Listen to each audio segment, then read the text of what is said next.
So I'm gonna cut up my shirt. I'm actually a little nervous because this is a gift from Eric and it's a Wonder Woman t-shirt. But he knew I was gonna cut off the sleeve, so I'm just gonna do it. But I'm a little stressed out. So this is another one that I had done before and I know it fits really, really well. So I always start off with this and then I kind of use it as my template every time I do another one now. So I know that it starts about here for me. That basically will say how low it'll go on your body. So when you're going here, you'll know how low it'll go. So I usually start about here. And the curve should go about the same as this here. But this is a very narrow shirt compared to this. So I'll start cutting. Let's do it. Those aren't very good scissors either, but that's fine. Usually if you have scissors that are meant for material, it's better. If you want to have a curve, you can kind of guide yourself off of the sleeve itself, but then you want to start going further away from it. And this is a V-neck, so I won't be cutting the neck. Usually on my other shirts, I cut the neck off as well, but you won't see that here. So I have one sleeve cut off. I always use now, after I cut one, I use this less because I will want to have the same curve. So I usually kind of layer it on top and try to match the seams. And then I'll go and do the other side. The important piece isn't necessarily that it's exactly the same width because it's not noticeable when you tie the back, and you'll see that in a little bit. But it's really that it starts at the same spot at the bottom because that's noticeable if you have one side that's lower than the other. And if you mess it up, you can always just cut it again. But you're going to end up going lower and lower and lower.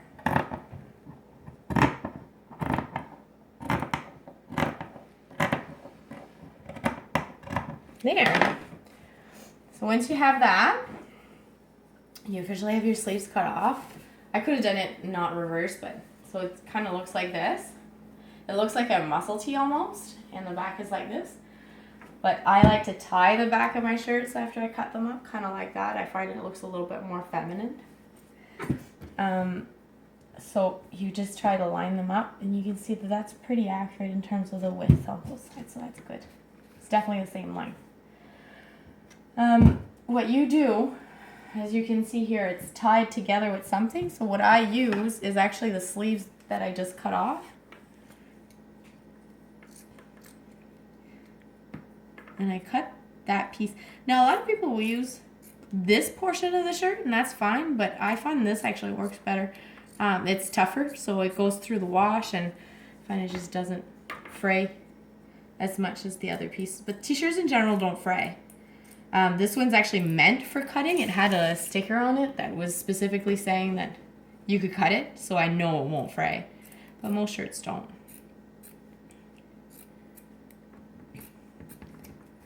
There.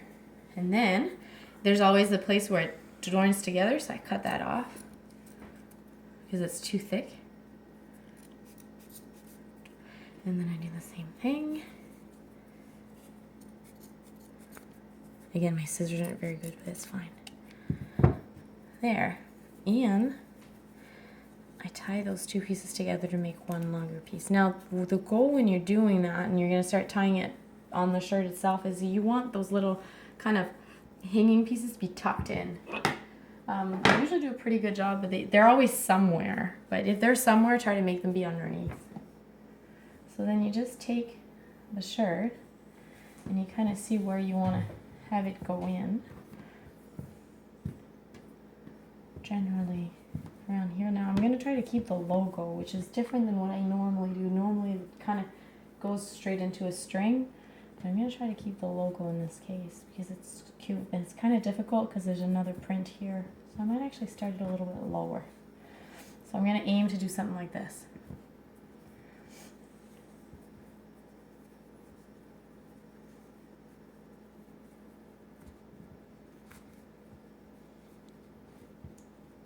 You just kind of make a knot and you flip again that little thing at the bottom underneath, and then you just wrap it.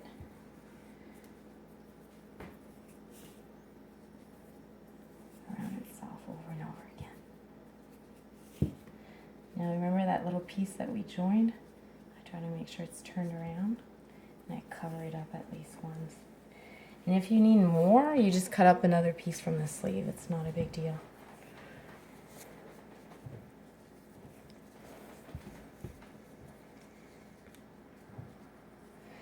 And then when you get close to the end, you just knot it back against itself again. It's kind of hard to see probably, but it's okay. Just knot over and over again. And then you can make like an actual knot. That way it won't go through the hole again. And then I take it, whatever's left, it's probably a bit longer than it needs to be, and then I tuck it inside. And as strange as it sounds, it's never going to come out, even when you wash it. There. That's simple. Now it's pretty low. Usually, like I said, I go higher than that. I'm going to put it on and see what it looks like. I might actually keep stringing a little bit higher. We'll see. That's it.